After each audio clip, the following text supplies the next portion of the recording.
Членовите на клубот за планинарски спортови Москито од Кочани беа дел од групата од 828 планинари и планинарки кои се искачија на највисокиот врв на Шар планина, Титов врв.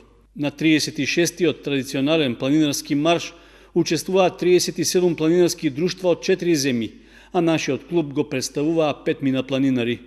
Учесниците во турата уживаа во природните убавини на нашиот планински бисер и докажаа дека дури непредвидливите временски услови не можат да ги спречат во намерата.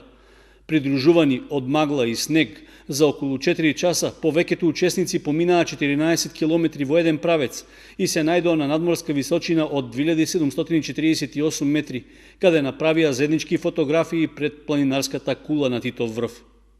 Покрај големиот број спонзори како покровител на настанот се јави и Канцеларијата на Европската унија во Скопје, која и на овој начин го одбележа Денот на Европа, а меѓу планинарите беа и евроамбасадорот Жбогар, како и амбасадорите на Холандија и Унгарија. Мотото на овогодишната планинарска тура беше планинскиот цвет и пластичниот смет не одат заедно, да ја зачуваме животната средина за поздрава иднина. Во рамки на планинарскиот марш беше организирана и изложба на фотографии и промотивни видеа за Шар планина, како и планинарска дружба и забава. Освен искачувањето на Титов врв, планинарите од клубот за планинарски спортови Москито од Кочани и нивните колеги имаа и полесна тура до Јелачки врв на надморска височина од 1900 метри, за што временските услови беа многу поповолни.